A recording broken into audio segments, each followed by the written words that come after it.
Ayo, what you cooking?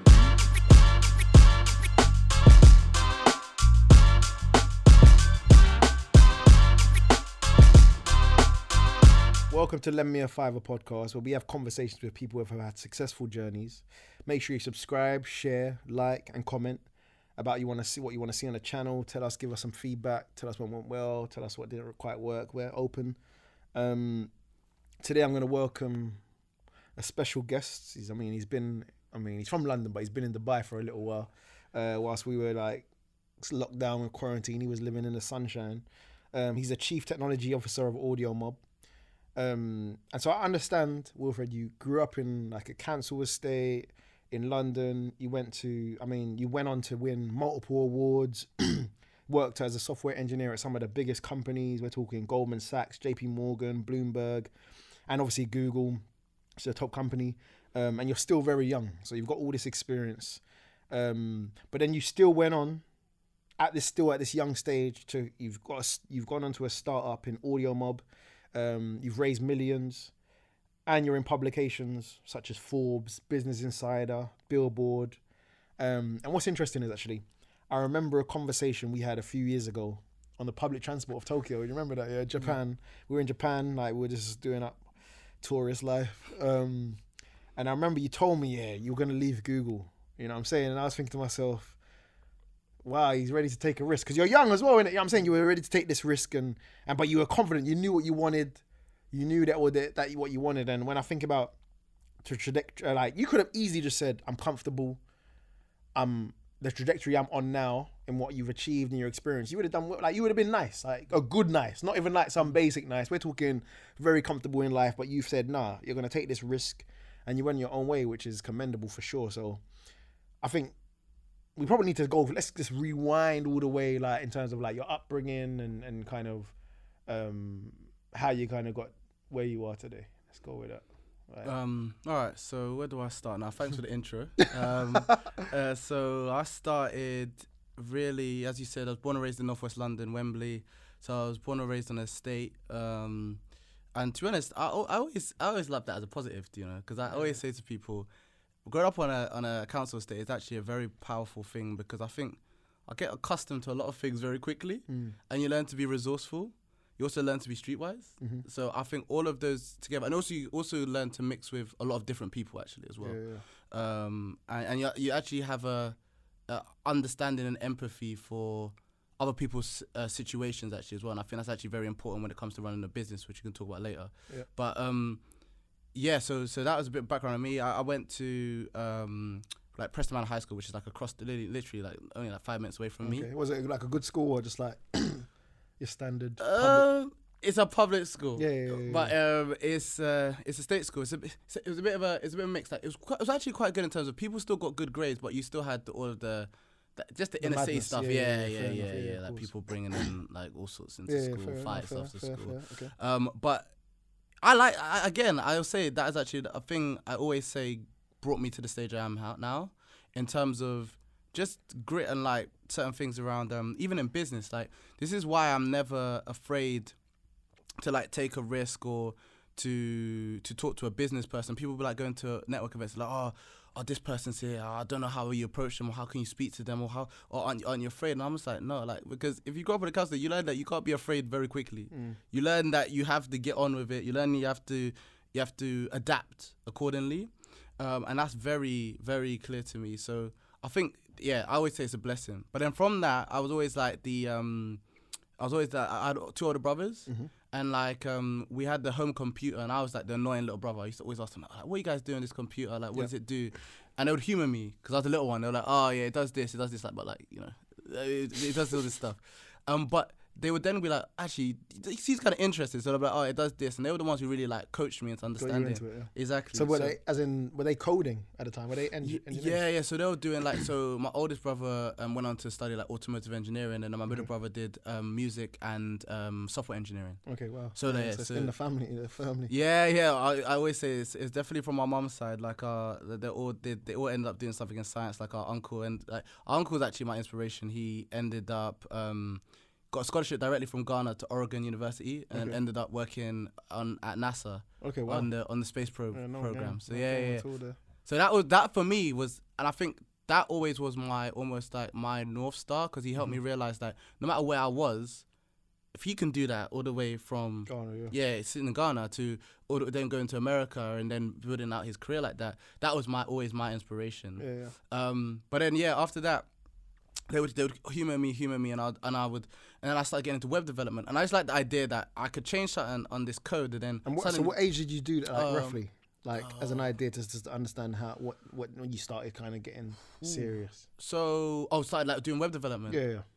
I was probably about like, I'd say 14 maybe. Yeah, that's young, isn't it? And when you say web development, people were actually reaching out to you to help. So what we would do, I was doing it for charities, because one thing I noticed very quickly, just analyzing around me, is that there was this big problem, right, where a lot of people would go to like university and stuff, but you still couldn't get a job. Yeah. So I was always like, wait a second, let me try and get this experience that they want as quickly as possible, because it's very clear that going to just university or just getting educated isn't really the whole thing. So that's why I kind of learned early, and I set myself the task of, I can't remember how old, I think I must have been like 15, 16. Set myself the task of like building, and I was following loads of tutorials online, like how to build like a mini social network. And I said, I'll give myself 2 weeks to build like the most basic, like, you know how back in the day it was Facebook where you had the little news feed? Just build the news feed, just that bit. Nothing else, not the connection with friends. And I was reading loads of tutorials, but those are the kind of things, like I used to set myself those tasks so that I could understand it. So you're self-taught basically, initially? Yeah. And then I have to give credit to my brothers as well. They would always I've always asked them, like when I got stuck, they'd be like, oh yeah, you can do this, you can do that. Okay. So that's what helped me. That's cool. Really start early. Because again, as I said, I was just noticing like just getting educated it's not going to help you. So I assume you got your GCSEs, okay. Do well? So funny enough, everyone thinks like they always think I'm like some child genius, but I in my GCSEs I didn't get like, it wasn't all A stars and A's. It was it was like A's and B's and a couple C's. So it was just, that's still levels though. Yeah, it was good. But then I did my A levels. Okay. So, but I studied a group of interesting subjects. I guess. What were those? I did like philosophy and ethics as one. Interesting. Then I did economics as another one, and then ICT. Okay. I actually like that because I always say the balance and the real power in technology is the intersection anyway. Like technology plus something else, like technology plus music, technology plus theatre, technology plus like the like trains is where you're actually gonna get innovation. Fair enough. So went on to A levels, university. Yeah. And what did you study? I studied computer science. Okay. And so you got your degree. You graduated. So where does your career start? Like when did you go on? Because I understand you got a scholarship. At what point was that? That was when I was in sixth form. I got a scholarship. Okay, so we got to rewind a bit, yeah? So we can't miss that, bro. Okay, so you got what did you just get a scholarship for? What was that? Did you apply for it? How does that work? Yeah, so they what happened was this is when I was at Preston Manor. So they had someone come in and they were telling us about a scholarship around, so this scholarship was called the AudioMob bursary. Okay. And it was for black boys from inner city London, but who were like academically gifted. And the idea being, at that point in time, black boys from inner city London were the least likely to go to university. Okay. So that was the reason for it. But it was quite interesting because this scholarship didn't just focus on the financial aspect. That was actually like a very small part of it. It wasn't like a full scholarship, it was a part scholarship. And what it actually focused on was the personal development skills, which is something I always like, I think honestly due to the AudioMob bursary, so I actually bang on about a lot. It's the soft skills, right? How can you get up and pitch? Because I was actually very introverted. Because I was just like the person, just do some coding, quite quiet. Everyone would be like, oh, that's that nerdy stuff. I think that's like also the perception of engineers, right? Yeah. They kind of like their social skills might be a bit lesser than people who are kind of just like out there because they just spend a lot of time on the computer. Exactly. And I think a lot of people, even when I went to university, people would tell me like, oh, you don't look like someone who studies computer science. And I'd be like, what does someone who studies computer science look like? I mean, people say I don't look like a tax accountant. I probably don't know, to be fair. But anyway. No, but and the reason why is quite sad though, because you then ask them, because I used to do that. I used to say, what do you mean I don't look like someone who studies computer science? Then the next thing I ask them is like, oh, do I look like someone who studies sports or sports science? People are like, yeah. And I'm like, but you can't you see how stereotypical that is? 100%. Like, and that's the world we live in. Yeah. And I think that actually goes on to the careers. If you look at diversity in tech, it's probably like exactly it needs some help. Okay, so you got a bursary, and what does that? Do they effectively fund you through university? How does that work? Or and why? Like, how do you get selected? Oh yeah. So you get selected through like this really rigorous interview process which I had to do. So there was an application process. I applied online, and then we had to go through an interview process. And for background, it was started by Valerie Amos, so Baroness Amos, and she was the Undersecretary General for Humanitarian Relief at the UN. Okay. And then she went on to SOAS as to be head of the school there. And then so she started this, and it was because and Colleen, who's the CEO, who's her sister, and who runs it day to day, she really their dad was a teacher, and one of the things he was very passionate about was like why aren't the black boys getting the similar like treatment or their aspirations being met in the same way as the other students. So that's why they built the scholarship. Okay. And then but the focus was clear on building their soft skills. So what happens is you join in like from the time you are in sixth form, and what you do is like you'll go. It's weekend thing. So I had to travel to Hackney. Wow. So that's from Northwest to Hackney. Damn. So you had to. It's basically a course as well. Yeah. And like, I thought it was just like they helped you. Oh no. Part of it is participation, and this is what I love about it, because it's like you get in what you like. You get out what you put in. Okay. So I had to travel to Hackney, so like we would be traveling. I'm traveling every like Saturdays as well. Wow. It's not like on the same day. Wow. For how long? So like they'll do like a day thing, like it'll be from like let's say 9 a.m. to like 3 p.m. And it'll be loads of sessions. What period did that span though? A year, 2 years? Oh yeah. So it'll be the whole time you're at university. So from before your thing to the university. That's rough, man. And then, but they would expect you when you're at university, you come back less because some people might be in Nottingham. Some people go to Edinburgh. Yeah, of course. It's just too much. So they invest in you properly. Yeah. And that's why I say the money wasn't even the important thing. I always say that to people. The money is never actually really important. The skills that will generate the money is actually the important thing. Always. Yeah, fair.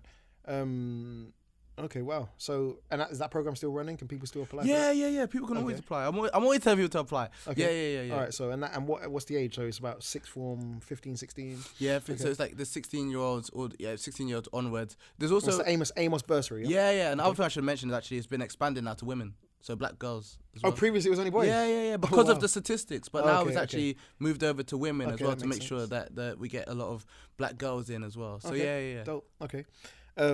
So got a scholarship, studied, and in university, were you like freshers, like out and about, or were you just like head down focused? Oh no, I was out. Okay, so you can juggle basically. Oh, yeah, I'm always out. Okay. No, because freshers, that was freedom from being at home. To go in. And what university did you go? Sussex. So we're down in Brighton. So like. It's always something popping in Brighton. But for the most part, to your point though, there's a lot of people in our course where like, I was always out with like the psychology students, the American studies students, the economics students, because a lot of the people on our course didn't really like going out. But like it was like hard. There was a good batch of us though who did. So I was always. And your degree was in computer science, did you? Yeah, computer science. All right. And do you feel like your degree actually helped you give you the actual coding skills to move into the world? Because actually one of the questions I had, and I guess we can probably address this now, is whether or not you need university to get into like a software engineer career, or even just a software, or just like a tech entrepreneurial world where you're building your own tools and apps and stuff. I love that question because I'll probably ruffle some feathers because I've got a degree and I'm always the one who's like, I don't really think it. And that's what I mean. But sometimes people need to hear the real, bro. Yeah, because you've done it. You know what I mean? And I feel like sometimes you spend that 3 to 4 years in uni, but sometimes you got to skip that, man. Do you know what I mean? No, I hear you. So I think for me, one of the most important things about that degree, a computer science degree, was actually like it's not even the languages or the coding. It's the fundamentals you learn in like the first year around like what an algorithm is, how it works, how you can apply this technology to solving problems. Mm-hmm. That core bit, essential. Mm-hmm. I'd say that's really good. However, when you ask me that question, can you learn it elsewhere? Of course you can. Because like one thing I was a big advocate of, like even as someone who went to university, I was like, when I saw the Google apprenticeship schemes, where they were letting people come in and learn how to code, and then you could even go full-time as an engineer by the age of 21 by doing a 2-year Google apprenticeship course. I would argue that Google apprenticeship course is more useful for sure because you get real it's life. either the same or more useful because Real you're life in experience. yeah exactly you're and in you the got a business. guaranteed job, which is the hardest thing. Exactly. That's the hardest thing once you come out. And that's actually on that point. You related one thing I did forget. You asked me what I did. I did computer science with a year placement. Actually, I should have mentioned. Okay, and where was that placement? So at Google. So so that year again because I realized very quickly. Was that different? So, all right, let's just talk about that placement. Did you have to apply independently, or did the university arrange that? I should probably go. I probably should reverse a bit back because so the whole reason I studied computer science was because I worked backwards. So basically, I stumbled across this video of people working at Google. This is the whole reason why I actually studied computer science, and it was a bunch of people. I was like, and what drew you to Google though? What made you? So so it's this video of life at Google. Okay. So it was basically, you know how it is. You're working at Google. So it was like seeing the people with like doing their it was one of the American offices though. Yeah. Like doing their laundries, playing beach volleyball. I was like, bowling. So what they code, and then everyone just seems to have a great time, and they get free breakfast, lunch, dinner. I've done my gym laundry there for sure. I'm just gonna say I've done it before. I've done it. You have to. So it's a real thing. It's a real thing. And breakfast, lunch, and dinner, I was there. You know, you guys always there. 100%. So when I saw that, I was just like, wait a second, what kind of workplace is this in comparison to what I see in like law and this is crazy. So basically I was like, wait a second, what kind of things do I need to get into Google?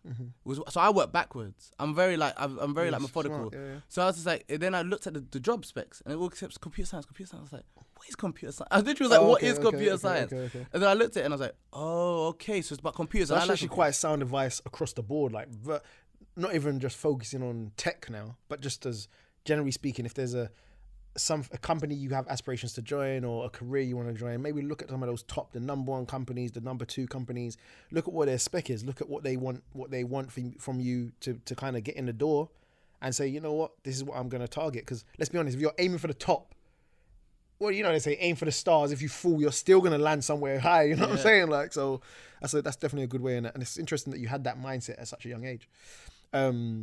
So Google drew you, you've gone to study computer science, but again, it's the fact that Google put you into that course. How were you placed there though? So on that, so I worked backwards, but then I realized something very quickly. As you know, with Google and a lot of tech, to be fair, just tech in general, it can be very insular at times. This is my problem with us sometimes. We can be very insular. It's like you can only get in for referral. You have to know someone there. So I knew that very quickly, and I was like, okay, what I'm going to do is I'm going to play, as you said, I'm going to put a bit of strategy behind this. So I was like, all right, they're probably not going to employ me unless I got experience. Because what I did is I cheekily, I can't remember, I put like 16, 17, tried to drop my CV in there, never got a response from Google. Yeah. And I realized very quickly, I was like, okay, let me work backwards. But you got to consider the number of CVs that exactly. It didn't even... The filter process must be so... It probably saw the day above. Thousands a day get dashed. Got dashed. So I was just like... so I noticed that. And then I was like, okay, what do I need to do then?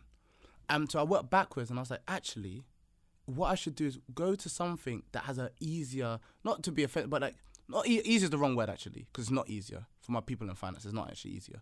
But it's more accessible is a better word to use. A process, and that was in banking. Okay. So funny enough, people, definitely not easy. Yeah, definitely not easy. But the thing is, it's more open. You see, like tech, you can apply. You'll never hear from them. The banking one is like very like you can really like apply to a lot of banks because there's more of them as well. Apply to a lot of banks, and then you can also potentially get in. So that's what I did, and they also have more internship opportunities. So you know that banks do spring weeks, summer. Yeah. Google's like, you get this one opportunity. That window. That window. That's the only time we take interns. Other than that, listen, we got too many people, so you're gonna have to wait. Yeah. So I did that, and then So this is during uni, right? So before that I was doing through the I was doing like web development stuff, like little jobs. So I basically did an internship every summer for like I think it was like for different banks. Oh no, for different companies. So I did it one at a web development company, then the next one at like Excellion, which is a financial services company in Shoreditch. Then after, because like I said, I noticed early without experience, there isn't no traction. 100%, because you can now bring something with exactly. Your education, Okay. And so then I moved for Excellion. Then I applied to JP Morgan Spring Week, and I got into JP Morgan. Okay. And then I knew, all right, so I've got JP Morgan, got Excellion. Now you've got a big name. Exactly. So I was like, okay, now Goldman Sachs. And then I applied to Goldman Sachs and got in. And I was like, all right, now I'm ready. I was like, now this has to be enough. You can't tell me another intern has this on their CV. It's a lot of things. So then what I did though is, because I said tech is very insular, but I'm just very resourceful. I was like, any event I could think about, like Google, I don't care what Google event they're doing. It could be like a Google party, celebration event. I would go there. I would start talking to the Googlers. I'd be like, by the way, what's your email? I just want to learn some more. I didn't care if they were engineers, didn't care if they were HR, didn't care if they were marketing. It didn't matter. Because as soon as I knew I got one, they might, like half of them might ignore me. That's fine. I'm like, I just need one to be like, oh yeah, I've got an engineering friend. I'll just drop your And there's incentive for them. Exactly. Yeah, that makes sense. And I didn't realize it was the same at the time. But no, honestly, that is a very, very, very, very, very smart strategy for sure. So that's basically what I did, and I got into the Google mentorship program. Okay. And then then the real battle started, because I had this mentor, Drow. He ended up being my manager, one of my favorite people in the world. Cloud. So one of my favorite people in the world, though. This guy's so funny. You're still in touch, yeah. He would always so he was mentoring me. I remember the first time I was late. I messed up the train because I come from university. I was late. I was like, how am I late to Google? On your first day. So then I missed him because they had a session. I was like, how have I done all of this? And then he messed up. So I messaged him. He's like, no, you can just come into the office. You know Googlers. Cool. He's like, you can just come into the office. So we came to the office, and we started doing a mentorship session. I'd always come to the sessions, and I was just like, I really want a job at Google, internship. And he was like, yeah, that's cool, but like, there's loads of other places. I was like, no, Joe, I don't think you understand. I want a job at Google. That's the plan. And he goes, eventually he was like, okay, so let me see your CV. And he goes, oh, okay. He goes, you actually have a lot of experience. He goes, but you guys have to do me a favor. He's like, your CV is very, basically drab, boring, and finance. Because you know finance, one page, one line for every job. You don't say anything about your personality. He goes, set in their ways. He was just like, where's your show us something about your personality. He goes, you don't do anything outside the thing. So once I added that, he actually put me forward to the team, and I did interviews, and that's how I got the internship. Okay, dope. And that's how I kept in contact. But then, as you know, the battle keeps going. Yeah, 100%. It's not easy to get in the door. Okay. I just kept. I got called back again as an intern. Then the next time, and then I emailed them every month when I was at university. Wow. Asking them for roles. And keep in contact, because you know how it goes. Yeah. They have thousands of interns across the world. I need to make sure you remember me. And so they'll be like, oh, you know, the Wilfrid, I got a role. And that's how they actually contacted me in my final year. Like, oh, we've got a role that I failed the interviews for one role. And just in terms, so actually that was one of my questions in terms of, because Google, I mean, as you mentioned, as far as like employees, it's pretty iconic. It's like the top tier, right? But I understand from a software engineer standpoint, because everyone that interviews with Google has to do a technical interview, by the way. It's not like only engineers, like everybody gets this. But what does that interview process and tech, like, I don't know, what you call it, coding interview. How does that look? What is that like? I could probably drop some tips for that actually, because I failed one of them. So when you failed, did you have to reapply? Did that reset the process? Yeah, so I got another role. I got a different role. I went for a different role. Again. Okay. But that process taught me a lot, though, to your point. So the Google tech interviews and the coding interviews are not just Google, like Facebook do them, Snapchat do them, TikTok, if you're interested in TikTok. I always say TikTok's a very good place to be right now. I know someone that went there. So the way it works is that you actually have to code on the interview, but like you choose what language you want to code. So they'll say, like, can you sort this information and then write the algorithm how you do that whilst they're watching you? Yeah. And do you know why I failed? Because they said I didn't talk enough about exactly what I was doing at every step. So not only are you typing under pressure, like trying to be like, okay, just make sure that's right. There's no error checking, like if you were just coding on your normal computer. It's like you're coding into a doc, like a Google doc or MS Word doc. So do they run it whilst you're there though? No. Oh, they don't. Okay, but they're established engineers, so they can be like, oh, you missed that. That doesn't really make sense. Do they prompt you? They can, but it's not a good sign. Okay. They can. They do that. Try and be nice, and they'll ask leading questions. But if they're prompting you too much, it's not a good sign. Yeah, of course. But so you're meant to be able, while you're coding each line, saying like, oh, this is now gonna sort the list. This will now do this. This will. That's what. And I wasn't doing that enough. So that's actually why I failed the interview, because I wrote the whole thing out, But they're just like, oh, but you weren't talking through it enough. Okay, That was the so you feedback. had to kind of give them, communicate. So that's the whole reason why I didn't get that role. But it was good because when I went to the next role and did the technical interviews, I was like, I know what I need to do. Because they give you the feedback afterwards. Exactly. So, and in terms of preparation for that interview, what did you know what you were getting into? Oh yeah, man! I did like 2 weeks with my 2 mentors. Okay. So they kind of gave you the lowdown. Was there any other resources to kind of get you there? That, like, for example, if someone had a Google interview coming up or they wanted to prepare for it, what could they use? There's a lot. There's like there's Code Academy. There's also HackerRank. There's a few of these websites that you can use. There's also a lot of good YouTube content. Also, actually, I think Google are actually quite nice because they actually give you a PDF of the role and like some of the things to expect. Okay. To be fair as well. Okay. So Google are quite nice in that term, but you still Okay, cool. But I always tell people get someone who will grill you because my mentors, they just grilled me. Yeah. And then when in computer scientists, they'll just read out the questions. They're like, "That's wrong," because I gave them the answers to some of the questions. They would go online and they're like, "That's wrong." And that was the. All right, so I'm gonna ask you a question. So when you actually got that decision, that job, what was the feeling? Oh man, that was. You say you're just popping bottles. Oh, that was euphoria, man. All right, I can't. That was like one of the greatest. At the point, you're probably the best time of your life. Oh yeah. Do you know what? Do you know what I'm struggling with though? What was a better feeling, the internship one or the full-time role? Oh, okay, yeah, so technically because you had experience. Nah, do you know what? It was the full-time role. Had to be full-time. Full-time's different. Yeah, because I'll be real. If you join Google as a Googler, you are a different man. Yeah. And do you know what I'm saying? Or woman or whatever. You're like the treatment is completely different. Yeah, like if you're a TVC or whatever it is, you completely different to as if when you join like as a formal employee. But looking at was it kind of how long were you at Google for? Well, last time I checked, it was around 4 years actually. You were there for 4 years, okay. So and was it what you expected? Was it what you kind of? Oh yeah, man. Yeah, I was in shock. You understand? I started in banking. Yeah. And I went to Google. Culture shift. Oh my days! And do you know what's funny? Like the people in banking, they said to me, "It's like we're never gonna see you again." And I was like, this is like the manager. I was like, why you guys say this to me? I'm like, what do you mean? I'm like, I might come back, you know. They're like, nah, that's like. They said, do you know what I said? That's like Charlie in the Chocolate Factory. Yeah, they're like, you ain't coming. They're like, they give everything to you. Yeah, it's different. And then when I went, oh my, I just couldn't believe some of the stuff I was seeing. I was just like, from the only thing being free in banking to being coffee and water. And maybe some fruit bowl, maybe? No fruit bowl. No fruit bowl. Sometimes in some everything consultancy firms you get a fruit bowl in the day, but it's scarce, bro. It's a battle, bro. It's the people that come in early survive. Otherwise, you're hungry till lunch. All right, cool. So that was kind of a great experience for you. And obviously, I know that you lived in Ireland, Dublin, and you've lived in London. So how was that experience as well? Because you, at a young age, you kind of had to leave your family, your friends, what you know. You had to live in a new location. What was that experience like for you? I think when you're young, it was cool, to be honest. It's cool to just go somewhere else, and don't forget it's Google and that Dublin office, man.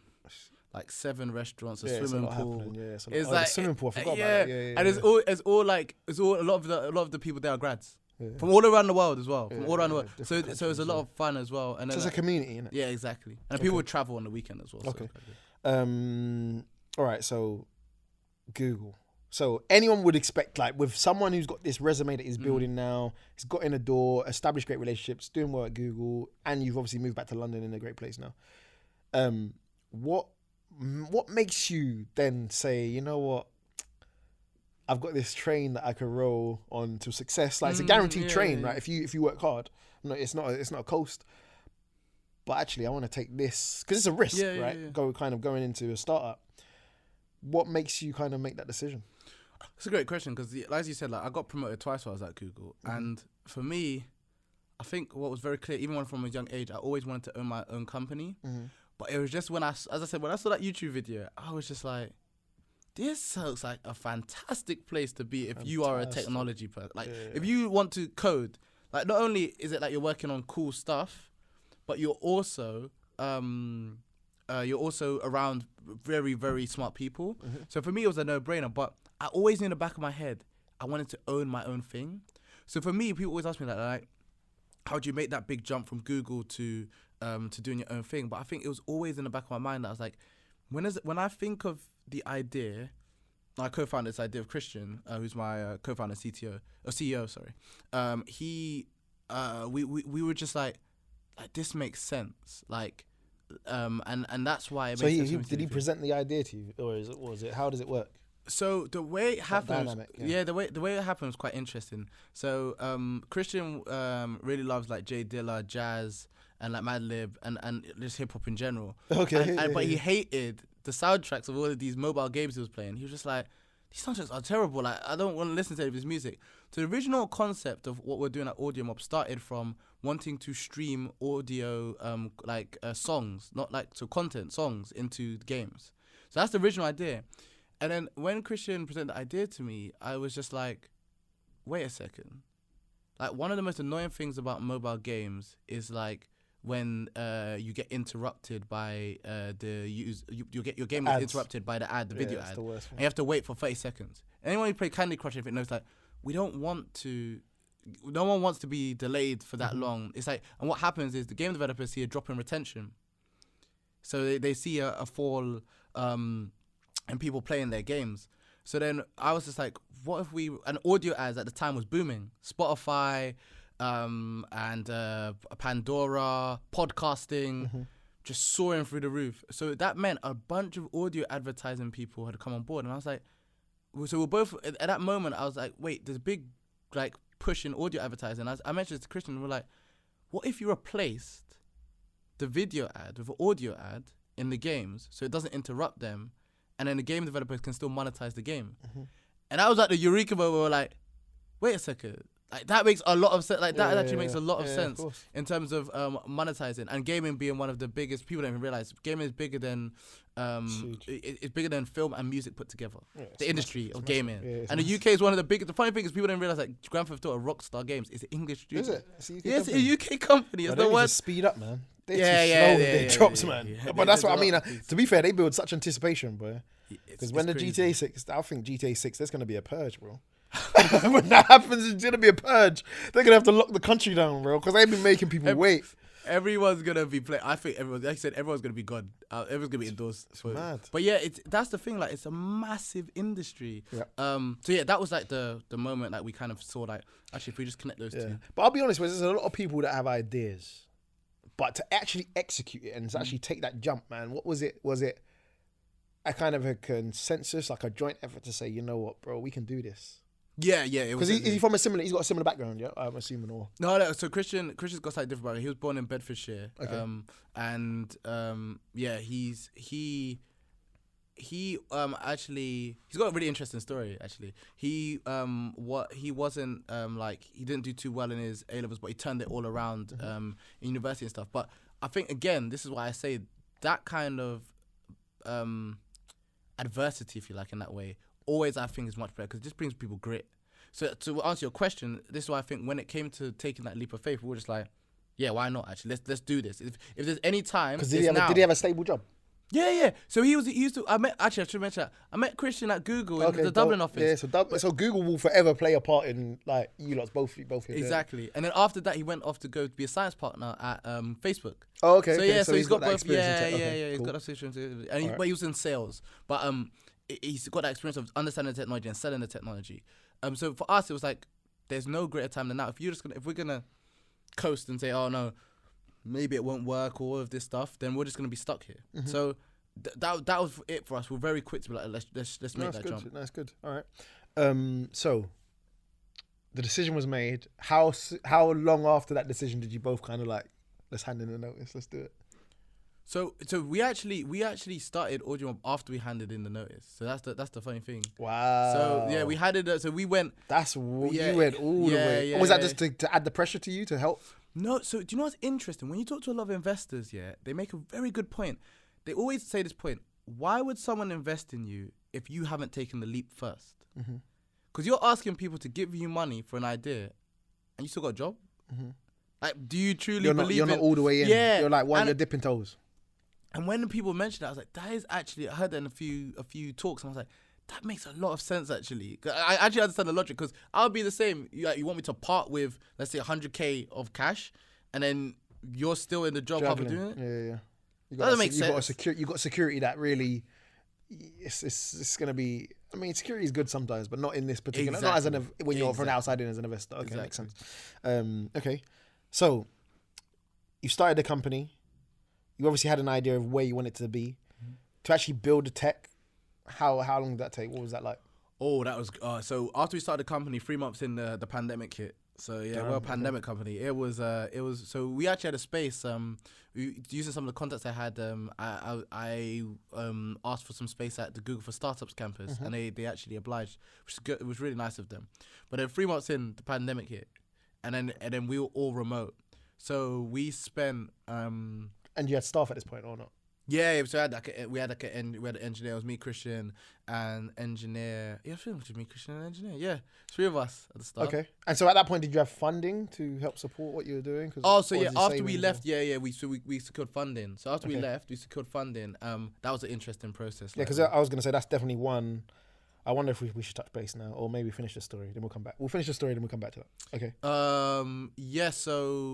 So we grew. The way we grew was actually the pandemic did it. Funny enough, the pandemic helped very much with gaming because everyone turned into a mobile gamer because everyone had nothing else to do and everyone was at home. And people are now still gaming because of the pandemic. I think it went up like 33%. Oh wow! It was a very high number. But on the other side, the first thing to go a lot of the time was marketing budget. Okay. So that made it very difficult. But what we had to do was learn to pivot to a vertical that was resistant to the pandemic or the change or the marketing budget change, and that was music and entertainment, because the musicians still needed a way to get to audience, and they wanted to obviously collect all that streaming revenue for people being at home, people being like playing playlists in the background. So we actually ended up pivoting, and that was a few rocky months. But then whilst we learned that actually we just need to focus on the resistant verticals, that's when our revenue started shooting up. So, but we spent a lot of that time while the sales team were working that out and what the best place to like position ourselves and market to. It was just me and the engineering teams on honestly just on Google Hangout calls. Okay. Honestly, 9 months. Wow. We were just knocking out like the different iterations of the product, talking to game developers, talking to advertisers, and just learning. Okay, so actually, couple things now. Let's talk about how you secure funding to get the capital to get the company going. But I also want to talk about how you then, once you had a finished product, that article, get in there. Let's just maybe talk about that a little bit. But then also securing some clients, some business, like generating a bit of revenue. So maybe we'll start with the funding. Yeah, funding is always an interesting one, and because a lot of people like will message me on like Instagram like, "Oh, how do you get funding?" And I think the main thing for funding is I always tell people, and I'll rephrase the jargon because I honestly think high people, level, bro. I think people in tech, honestly, me included, like we love jargon too much. I'm always like, the jargon don't mean anything. If it's jargon, I'm gonna try to translate it or just say, we got to rerun this. Yeah. Is it gonna work? The tech jargon people use is that you should create an MVP. And that means minimal viable product. But to anyone outside, it doesn't mean anything. Basically, just build something very small, scrappy, that is like a proof of concept. So just like a... That works. That works, exactly. And then test that. Ask people for feedback. I think it's the bit I notice a lot of entrepreneurs or people who want to start businesses, they just skip this step. It's really shocking. Like, they're just like, I've got an idea. It's going to be great. Everyone's going to buy it. I'm like, have you asked everyone? Like, have you even done an Instagram poll? At the very least. So do you use this like as a data study? Yeah, you should. So you should validate the product that you want to take to market. Do people want this? It's like anything. I even compare it to like social media influencers. They're doing the exact same thing. It's like they're doing different posts and they see what resonates with people more, and they'll do more of those posts. So if they see that, people like this particular hairstyle I had when I was in Dubai, and they like the aesthetic of that picture, then they optimize to that aesthetic. So it's the same thing you're doing. It's the same business model that everyone has. It's just that you need to learn to optimize to what's going to work. So that's the first thing. Build something, ask questionnaires, interview people, ask your friends. It's so easy in the digital age. Do Instagram polls. Go on LinkedIn. You could do a poll right now on LinkedIn and you can get feedback on it. You can ask people, if I did this, what would you think? You can use Twitter. What if I did this? What would you think about it? And get that data point, those data points on your product first. So build something scrappy, get those data points in, and then go and pitch it and as a show of what you want to do and what you're trying to achieve. And in the way you then, when it comes to actually getting the funding, that is, I won't lie. Do you know what funding reminded me of? A lot of like tech. It's so hard to get into the circles So what I had to do is like I spent so much time networking, just asking loads of people in the community, like going to people like there's a guy called in the community called Andy Davis and Andy Iam. They called them two Andys. And going to them and just asking them like, oh, what event should I attend? And just attending loads of different events. How did you meet those guys though? I can't remember. Actually, I'm trying to remember how I know Andy.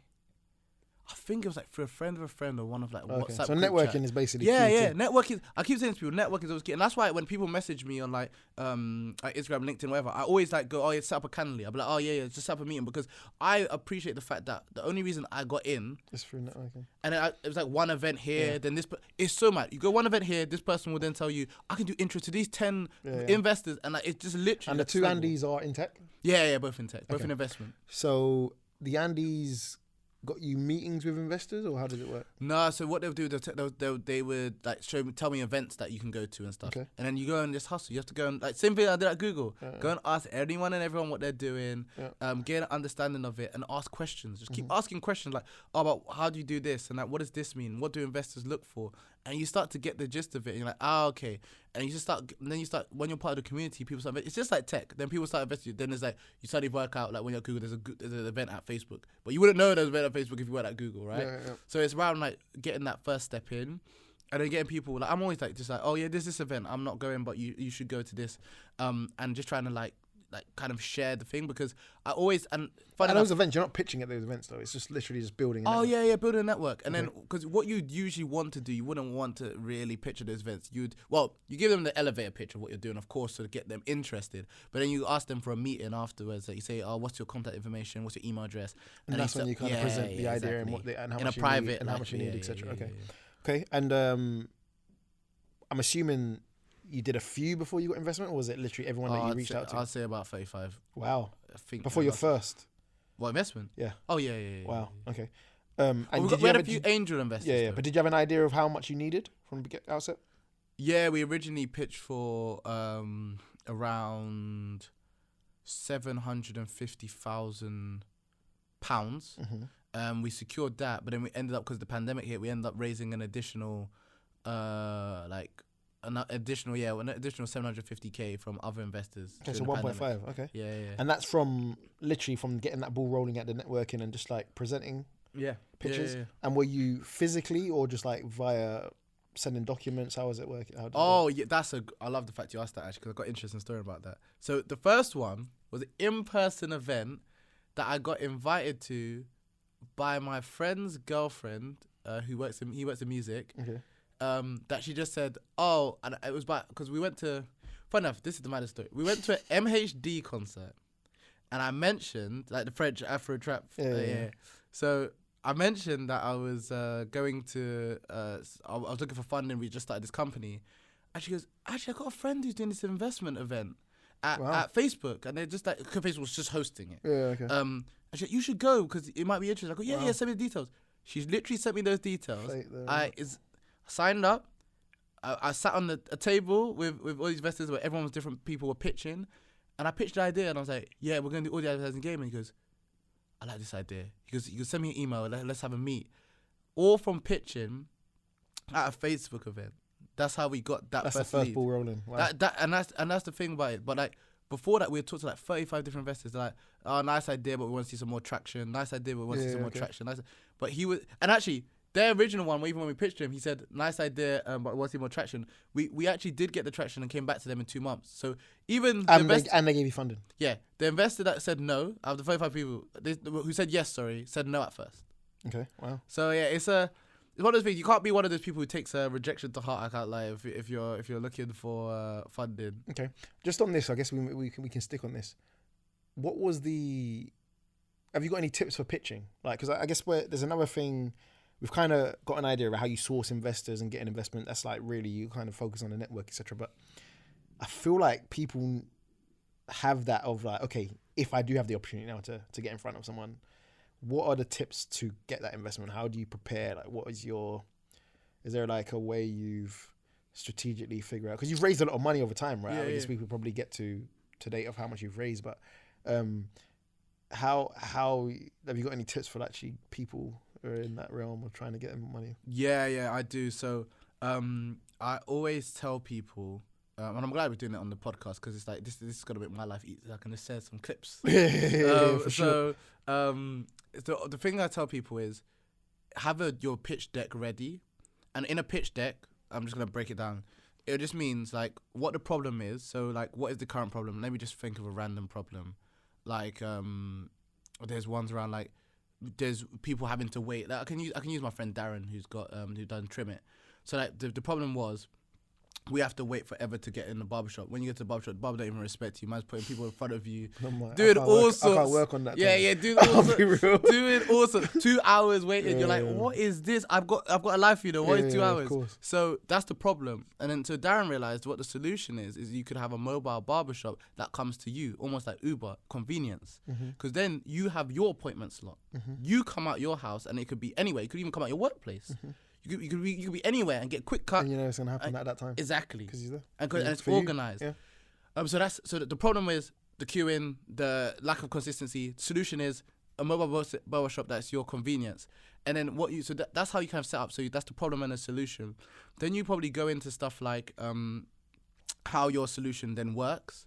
Your attraction to date. So that'll be like how many customers have you serviced and stuff like that. And then you go into stuff that we call the next slide will be like your business model. Okay, how are you getting, in simple terms, how are you getting money off this? That's all a business model really is. How are you going to make revenue off your idea? And I'll be like, I'm going to charge the clients XYZ for the convenience. There'll be an extra fee on top because I'm making it much easier for you. And then to compensate the drivers, well, this is how it will be broken down, etc. Then the next... I'm not sure Darren's going to fix it, but are you breaking down my... Yeah, but just like it's hypothetical. Hypothetical. But so the next step will be then you talk about stuff like just a bit around the company, who the team are as well. So that's the kind of things that the investors want to see. Like who are the people? Why you?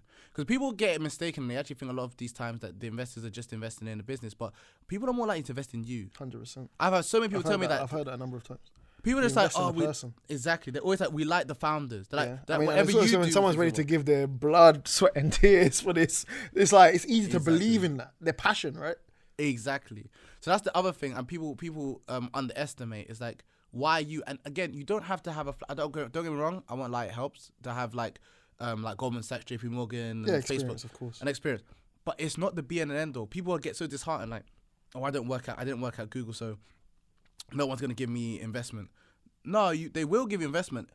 Where's your compelling story as to why you are the best person for it? 100%. Because you might, like, the founder of Hopin didn't have all of this flashy experience, but he had a story about why he was the best person to run Hopin. Yeah. So that's what people kind of get mistaken. So I think that's another important thing. But those are like the core things, and then there's like metrics and financial model. And what resources did you use to prepare for that? And did you actually do you demo pitch? Do you pitch in front of people as like to practice? Oh yeah. We had an advisor Inzube Ufodike, and he was working at Wyra, and I know him from a Black History event. You've been working, man. That phone book's I opened up that phone book, and as soon as I left Google, I was like, phone book needs to be opened up, and I need everyone's help. So and Richard Cummins, who works at Google as well, he then reconnected us, and then because Inzo is working for Wyra, which is like the entrepreneurial / investment arm / accelerator of Telefonica, who own O2. He had loads of experience. So. We were doing, honestly, Inzube wakes up. He'll laugh at me when he watches this, but like he wakes up too early for me. He'll be like, all right, guys, so I'll see you at the office at 7 a.m. Jeez. So we'll go there, and he would just be like telling us all of the breakdown, like, this is what you have to do. This is the financial prep, model. Man. You put prep, you put work in. We will picture him. In front of people, We'll picture him. He'll cook you. He'll be like, that's good.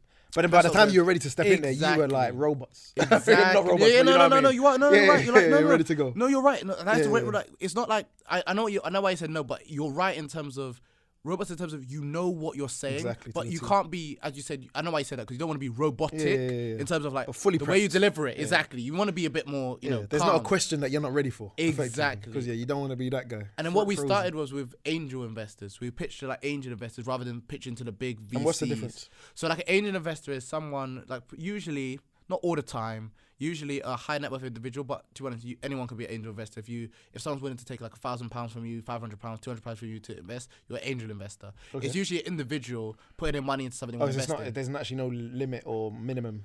Yeah, there's no. Okay. It's the minimum is decided by the company actually. So if you want to just take £200, that's absolutely fine. You could actually do that. Yeah. But a lot of people have like put minimum tickets on that. But then so we would pitch to them, and then and in Zubay he actually organised it for us. Oh wow. Okay. And then he would always give feedback. Always. This guy always. He would sit in, yeah. Oh, more pressure. He would never let you do the pitch without him being. Oh wow! Even for your like when you moved on to like some of the. Oh no for the bit at the start. Because he wanted to make sure that we were like nailed down, drilled. Yeah, okay. And it was always like in a positive light. He would always be like, no, you don't say it like that. That sounds like this. Sounds like you're being condescending here. You need to be careful with the way you present everything. So his advice was always like on point. Yeah. But then after a while, he was just like, nah, you guys are good. You know, he's like, you guys, you don't need me. You don't need me now. Like I've done my bit. Okay. So yeah, that definitely helps. It's funny that when I'm saying it out loud because it reminds me of what you asked me earlier around like the Google interviews, because I'm just realizing it's the exact same methodology of like. You need to get people to grill you. See, and I think a lot of people avoid this. It's like, no, I don't want someone to tell me I'm wrong. I don't want that feedback. Oh, no one can tell me. You gotta let people put you through the fire. They say feedback is a gift at Google, isn't it? Yeah, that's literally saying it. Like sometimes it's a bit bad, man. It's a gift still. But that's the thing. You're right. It's how you get better. Even the feedback you do not like. It's how you get better. It's the only way you get better. And you don't have to take it all. I know what you mean. There's some people just like. That's the joke thing. But it is how you've been proven. It's the only way. It's the only way. It's the only way. All right. So what companies would you say have like bought into, or is that something you can mention at this point? Like who's bought into or partnered with you or kind of, and I just want to understand what was their reason behind that decision. Oh yeah, I can. Some of the investors or partners. Oh yeah, sorry. There's a bit I was going to mention as well. And what I'll do is I'll say it during this part as well, because you mentioned, was it all in person or was some of it online? Yeah, okay. So one of the ones is Supernode Global, which is a media and entertainment VC. Those are the ones we pitched actually at the start, and they said no. Okay. And then they actually said yes after we got more traction. And then another one is we got like a non-dilutive grant from Google. Then we also got a ticket from Atomico's Angel Fund. Okay. And that was actually through Andy. Andy's actually a scout for Atomico. Atomico, for people, I know it's in tech, we say all these names and people are like, what are you talking about? They got Google, so they can search it, right? Yeah, but Atomico is one of the largest investment VCs, so venture capital funds in the world. Okay. And then the other one is Elkstone Capital, which is an Irish venture partner firm and a venture capital. How did you find these firms? Literally networking, or did you search it? So I love the fact you asked that. So Elkstone is one of the most interesting things ever. So I was doing posts on LinkedIn. By the way, LinkedIn is the most underrated network. I actually have to say that. I have to give LinkedIn a big shout. LinkedIn is the most underrated network, especially when it comes to business. So underrated. So I was just doing posts about AudioMob, saying, oh, this is what we're doing, update here and there. The amount of investor inbound I would get. Wow, okay.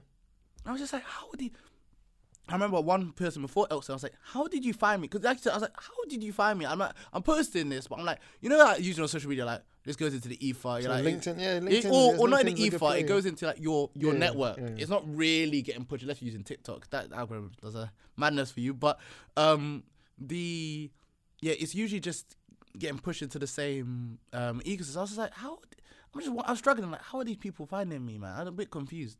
So then one guy goes, oh yeah, we've got like one VC firm, not Elkstone. They're like, we have a bot that looks for keywords. So when we know there's a hot area, let's say audio advertising, we have this bot that scrapes the whole of LinkedIn looking for people posting about that, and you came up top of the algorithm. Wow! I was like, yo, these are using like machine learning just to find deals. To network. And I was just like, well, that's impressive. And then Elkstone, Vlad, he's always happy we share the story. He reached out on LinkedIn DMs. He was just like, I really like this AudioMob idea. Can we have a meeting? Wow. To this day, because of the pandemic, I've never met Vlad in person. Vlad literally has a place on our board. Wow. And they invested capital into us, like to like, I think it ended up being over 300k worth of investment. investment. Significant investment. Yeah. All remotely. I've never met him. So did you put together like a package, or was it like video? We call? pitched Video call. Okay. We pitched to him. He's like, "Oh no, I love this idea. I'm gonna go I'm gonna tell the rest of the team." Yeah. We did the whole deal. Met all of the partners virtually, all of it. Mm-hmm. But, like, complete the whole deal. Money transferred all virtually. Never, not one in-person meeting. And that also then proved to me, again, what I've always said. Like, people were talking about the pandemic, like, oh yeah, how's video calling work? I was like, if you were a Googler, you'd know. Yeah. Virtual meeting and everything. It's a way life still goes on. Exactly. How do you determine how much of a stake someone has in your company for the money? Great. This is I guess obviously people who watch Dragons, then it's just like, I mean, but let's be honest, those guys are just out here claiming what they want. Oh yeah, thank you for saying that, because you go in and people be claiming, so you be like, you gave how much away? It's wild percentages. Yeah, wild. And that's the thing. People think Dragons Den is the way it works in terms of. And again, I understand sometimes Dragons Den, sometimes they're invested in smaller businesses than like venture capital are when they're investing like millions. However, some of the Dragons Den numbers, I'm sorry, are crazy. People talking about 70% of your business. I was like, wait, what? For nothing. And people get, it's good that you highlight that. People get this misconstrued that, suddenly these investors are going to take that much. No, what people say is usually the golden number is around each funding round you do. So there's usually this idea of funding round. So like pre-seed, so before you have the idea, seed when you're building the idea and growing it, and then Series A when you've actually got traction and market fit and you grow the company out, then Series B when you're just basically expanding out and building loads of different, like your international presence in a way and just scaling. So those are like the stages that people talk about. But the amounts you should be giving away, the golden number is usually like 10 to 20%. For the whole round? Yeah. Oh wow, so all the investors coming together, okay. But you've already set a target financially for that amount of total percentage. Exactly. Cool. So but that's what you should. That's when you're driving the discussions. But I always tell people you should be driving, because there's this big. I think there's a big issue for me where people take it as almost like the investor is doing you a favor. And I noticed this is like, it's the same with companies as well. Like people go to job interviews, it's like, no, this job is doing me a favor. I'm like, no. Like, you bring something. You're bringing something. You have to contribute, and especially when you look at it this way. And the way I try to explain to people is the reason why someone is putting their capital into your company rather than the bank is because they want to 10x their money rather than getting 2% interest rate.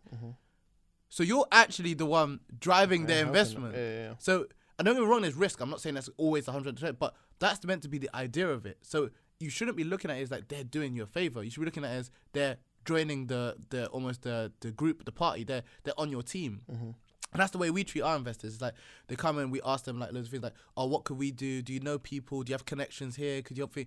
And they're always really helpful. They're like, oh yeah, we know this person. We'll do intro here, because they understand. And this is when you have good investors. They understand by us doing that means that just going to mean that you'll get to your targets quicker. The business will be more successful. We'll get a return of investment. Yeah.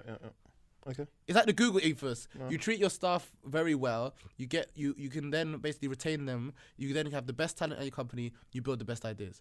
Simple. Okay. And then I guess the final part of that puzzle is how you began to generate revenue, like that client base. How did you actually build that, like from the start? Yeah. So the way we started building revenue and our client base is, as I said, so the pandemic hit, then we pivoted to music. So now we've got all the major labels on board at AudioMob. Okay. Yeah. How did you do that?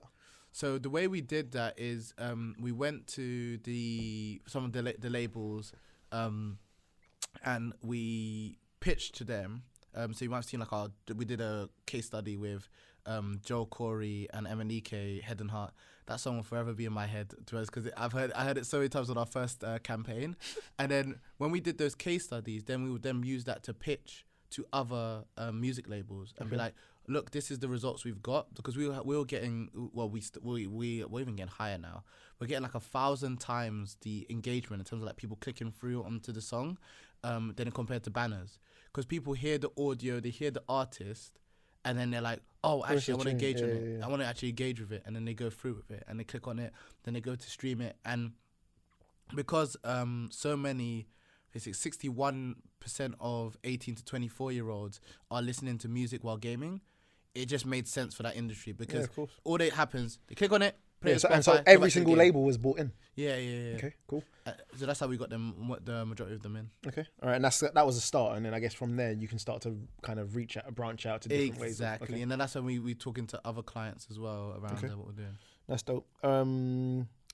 Now, so there's probably a lot of people now that are like, this is an amazing idea, man. Like, how can they, if they are like feel like this is great, how can they invest? Is that still opportunity still there?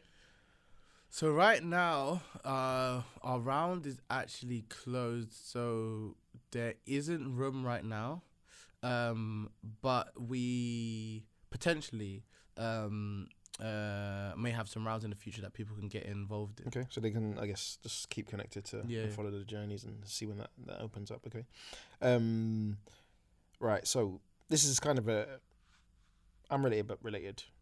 In that there are a number of people who have ideas. Mm-hmm. So, for example, Christian had an idea. They have that idea, but they don't have the tech expertise, right? So that's missing. And so often that's where it just stops. That's where the journey stops for them because they don't have the tech to build that idea. Do you have any guidance for people who are great idea, but need that support in terms of tech, app building, concept, just like making it come to life, like, or partnering with someone or just just funding someone to support them? Like, is there any idea of where you get that tech support? Yeah, the first thing I'll say to people is, if you're a non-technical founder, the first thing to do is, because I know this is too much, you need to do a reset. Like, people think it's like, oh, I just get this techie person and then I just, tell them to do this stuff and then they go away afterwards. You have to actually start seeing it as more of a partnership where, like, this person, as you said, is going to build the idea that you may have come up with, and you want it to be like almost like a yin and yang or a to and fro, because they'll be able to balance what you're doing and gain understanding and also tell you what's possible, what's not possible. Mm-hmm. So I think the first thing is the reset, because I see so many times people are just like, I'll just get some engineers to build it and that's it. I don't need a technical person. You're like, no, you do, because what is the vision? Like, what else are you building after this? Can this be iterated? Because I see some people spend so much cash on, like, they'll just outsource it, spend £40,000 on it, and then they're like, oh, we need another product, and then they don't have a technical person. So you basically think someone needs to come on board and be brought in? Exactly. Okay. I think you need to get that person on board. Yeah. Because it just makes it more seamless, to be honest. And also they can correct people when they're trying to pull a fast one, because I won't lie, there's a balance. There's the respect on the sales side, but there's also the respect on the engineering side, because when the engineers sometimes see people who aren't technical, they're like, well, this is gonna be easy come up, like easy way for me to make some money. So you have to be careful. And how do you go about finding those experts though? Yeah, so this is why I say, like, go into these investor, and networking, and go into places where technical people are. If you're at university, go into the computer science class. Yeah, true. And finding people there. Yeah, true. That's dope. All right, so I feel like we've covered a number of these just in this journey. Okay. So I guess you talked about. I think we discussed this already. Whether or not we need a degree, that's fine. What does success mean to you in terms of, like, where does AudioMob, where are you targeting? Like, what have you got? Is it a number? Is it a position in the marketplace? Like, what's your market share? What does success mean to you? Actually, just like for the company and for you personally.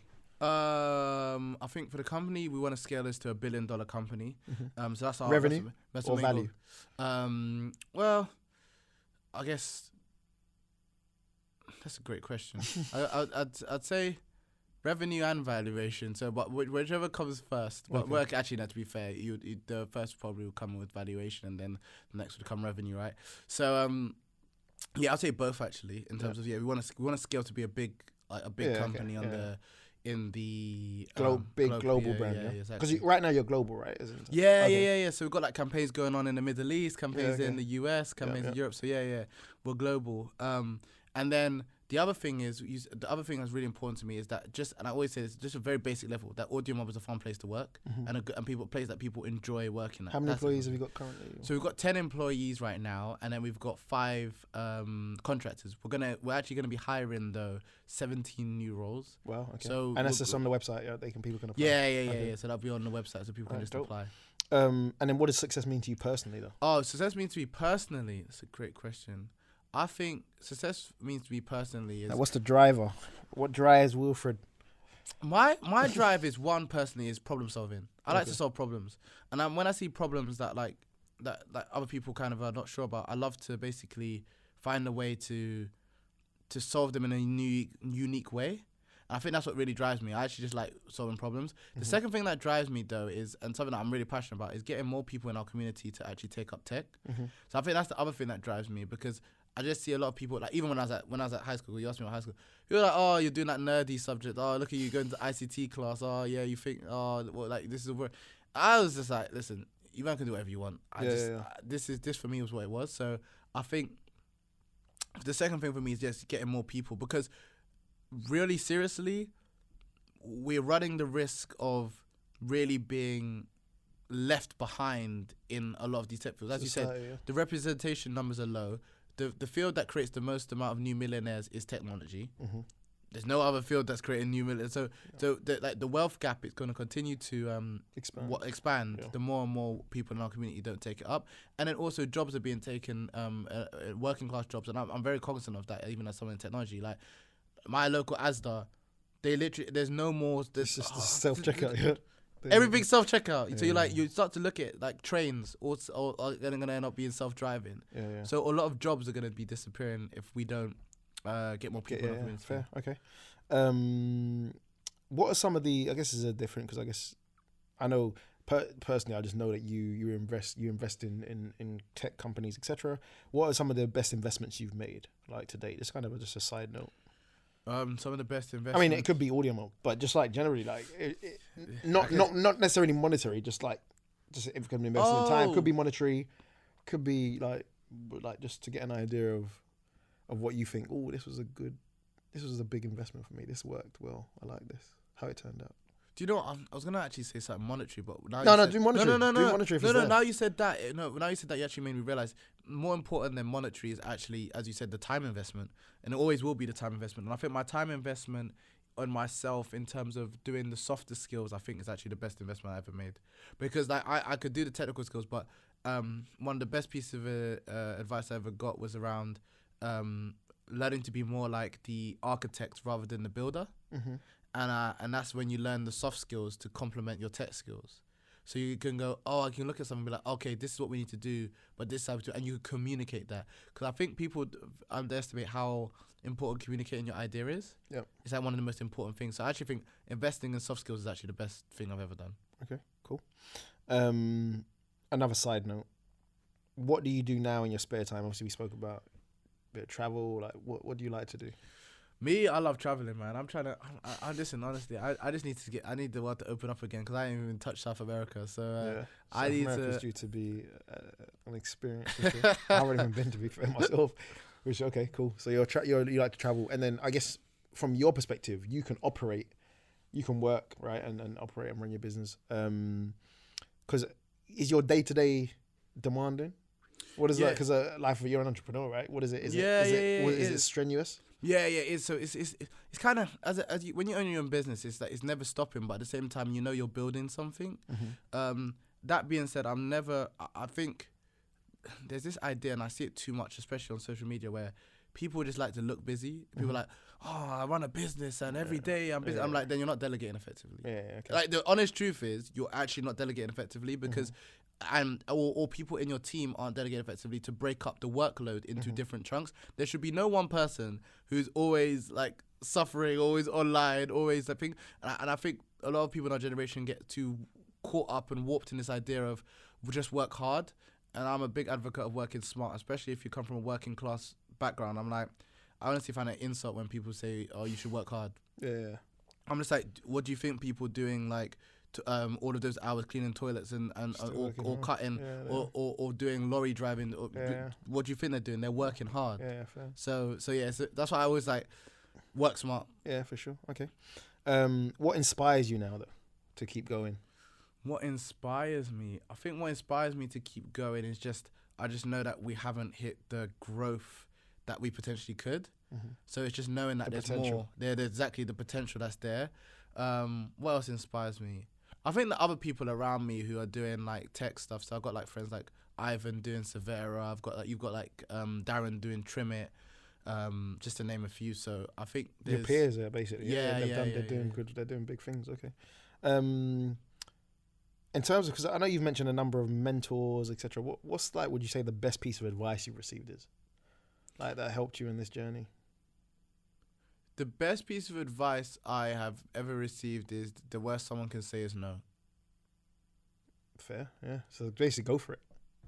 And you start to realize it's like the only thing they can say is no. Where you really realize that, like, there's literally, you're not gonna die. It's not gonna kill you. You're just gonna step out there, and then you just get, if you can handle 15 people saying no but one yes, then you've won, basically. Yeah, because it kind of drives you to take that risk versus like worry. Exactly, and I think because fear is a killer of potential.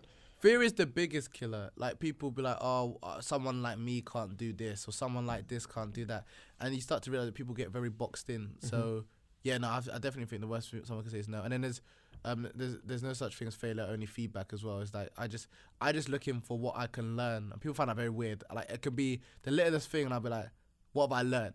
Yeah. Like what I went on a mission to find a barber the other day for like 2 hours. They're all closed.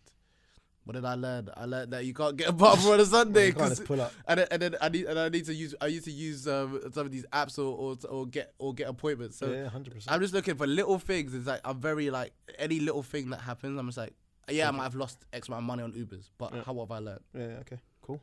And then what would you say some of the like best resources you've used, right? I know you said the Amos scholarship program. You've had mentors.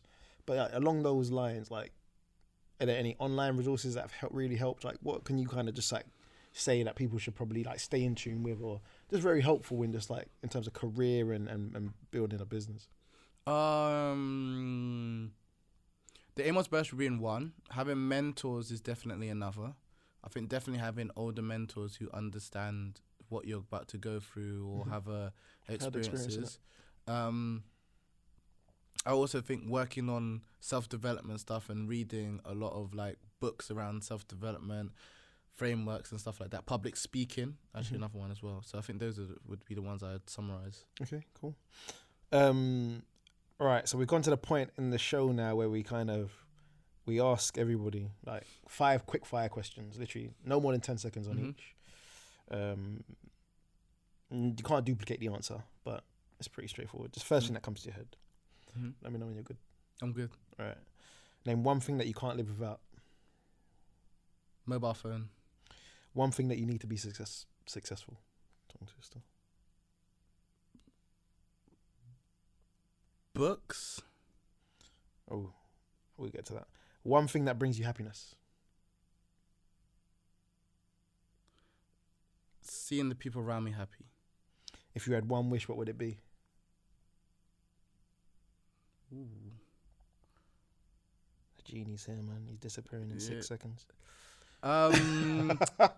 Alleviate absolute poverty. Okay. One thing you would advise a younger version of you, even though you're still young. I'll take all the risks. Take all of them. Okay. You did mention, that's the 5, but you did mention books there. Can you call out any that have like you think are just dope reads or like useful to get? The 48 Laws of Power. I know some people are very find that book controversial, but I think it's got a lot of gems in it actually. Yeah. And then I say How to Win Friends and Influence People, which is actually very similar to 48 Laws of Power, but a bit softer. Sun Tzu, The Art of War. What else is there? How to Win Friends and Influence People. Okay. What else is there? Which is interesting. What Everybody Is Saying, which is a body language book. Sick. I heard about that one. What else is there? I'm just thinking if I put up my... no, that's all good. Honestly, I mean, that's enough for me. But if they're the first ones that come to your head, they're probably the ones that you're like... The last one is The Purple Cow. The Purple Cow? It's a marketing book. That's okay, I haven't heard that one either. Okay, dope. No, I appreciate it, man. Where can people connect with you? Like, where can the people that listen connect with you, whether or not they've got questions or just like they want to give you some kudos or whatever it may be, man? Where can they... Yeah, I want everything. I tell people, just connect with me Instagram, and I'll put that LinkedIn, in it'll be the stuff of the show. Email, whatever. Like I'm easy. They all come. The way I look at it, they all come to the same phone, so I just look at them all the same thing. Yeah. Okay, bro. appreciate you taking the time. Obviously, I know that you've just come back from Dubai. You've been there for almost a year, so I can imagine like catching up with people would have been like a lot, and then work and business. So appreciate you taking the time, bro. You've shared so many gems, man, from tech career perspective, getting into some of the big corporations, pitching, business, marketing, bro. Literally like an array, bro. So I know there's gonna be people that benefit from this. They're taken away, and it's gonna change lives, bro. So definitely appreciate you giving that, sharing your experiences, taking the time. No, I appreciate you, bro. Love for having me on the platform. No, I appreciate it, bro. And then this one last thing, bro. Can you lend me a $5? This guy. I only got 10s, you know. This guy. Bro, you know what's mad? Literally, I think anyone who watches this, if you watch every episode, you'll see all these successful people, man. They don't even want to roll. Even though, look at the name of the show. They still don't want to bring the $5, but it's all good, man. One day we'll get there. We'll get there, man. We'll get there. But no, I appreciate, man. Love, man. Love, man. Right. What you cooking, man?